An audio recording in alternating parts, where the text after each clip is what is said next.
Assalamualaikum warahmatullahi wabarakatuh. Nama saya Muhammad Haikan bin Muhammad Yusof. Saya daripada kelas SPEH 1. Dalam video ini saya akan menerangkan mengenai faktor-faktor wajar yang mempengaruhi nilai sesuatu tanah. Jadi pada mulanya saya nak menerangkan mengenai faktor-faktor yang mempengaruhi nilai tanah. Faktor yang pertama adalah kerana ekonomi. Hal ini kerana ia adalah mempunyai kaitan dengan sama ada politik ataupun disebabkan bilangan-bilangan pekerja dan apa-apa sahaja kaitan dengan negara. Faktor yang kedua adalah perundangan. Perundangannya di mana dia mengikut kepada akta-akta yang telah diciptakan daripada parlimen untuk diguna pakai oleh pembeli-pembeli. Faktor ketiga adalah bentuk bangunan itu sendiri. Sama ada daripada umur bangunan tu, apa barang yang dipakai, saiz dia dan juga apa kegunaan dia. Segala daripada benda tu semuanya telah dikira daripada market untuk dijual kepada pelanggan-pelanggan. Jadi faktor-faktor wajar ataupun desirable factor yang menyebabkan perubahan kepada nilai tanah. Yang pertama sekali adalah sentimental value ataupun nilai sentimental. Nilai sentimental ini di mana penjual tanah itu mereka mengubah harga yang diberikan selain daripada market kerana disebabkan perasaan mereka. Sebagai contoh, seseorang ini mereka hendak menjual sesuatu tanah, tapi tanah itu adalah rumah dia semasa dia kecil lagi. Jadi dia ada hak untuk menaikkan harga tanah itu kepada harga yang lebih tinggi daripada apa yang market beli. Walaupun market telah menetapkan harganya, tapi mana-mana sahaja pelanggan boleh beli tanah itu dengan harga yang diperuntukkan daripada pemilik itu.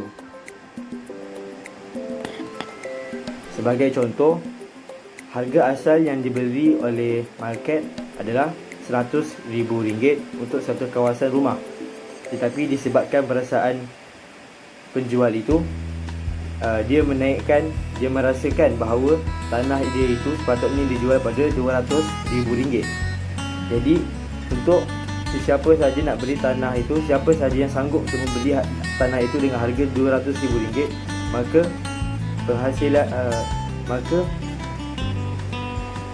penjualan akan terjadi. Kemudian faktor yang kedua adalah superstition belief, ataupun itu saya panggil dia sebagai kepercayaan tahyul. Kenapa saya cakap mengenai hal ini? Kerana sesuatu kawasan rumah itu akan menjadi murah apabila kawasan rumah itu pernah dikatakan oleh orang sekeliling mempunyai apa-apa sahaja perkara yang aneh. Anda tahulah apa maksud saya, perkara-perkara aneh seperti gangguan-gangguan makhluk-makhluk halus. Sudah tentu kawasan itu akan menjadi lebih murah kerana mereka keselesaan itu sudah tidak ada lagi di kawasan itu sebab ada pengacauan macam itu. Jika satu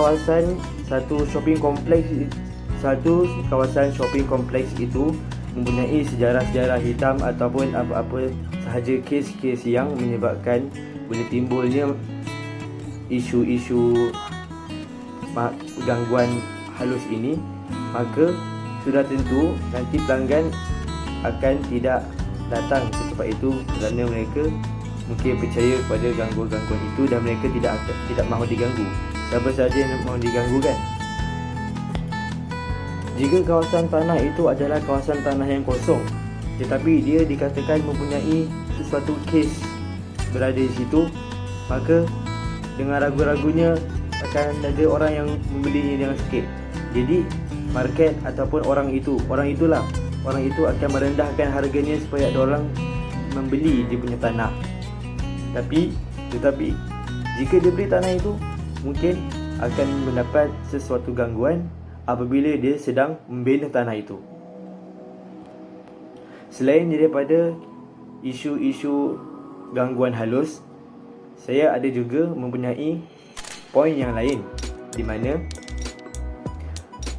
sesiapa yang mempunyai rumah di Simpang T, rumah dia betul-betul berada di tengah itu, maka ramai orang, kebiasaannya bangsa Cina, akan mengelak daripada memilih rumah itu. Dan juga apabila mereka hendak menjual rumah itu, dia akan menjual dengan harga yang rendah supaya orang beli. Seperti apa yang saya cakap tadilah. Jika orang bangsa Cina itu membeli rumah itu pun, mereka perlu meletakkan sesuatu batu yang besar di depan, kerana mereka menganggap bahawa ia akan menghalang daripada malapetaka buruk yang datang daripada Simpang T itu. Seterusnya, bangsa Cina juga mempercayai bahawa nombor 4 itu membawa maksud kematian. Jadi mereka mengelakkan diri mereka daripada membeli rumah yang mempunyai nombor 4.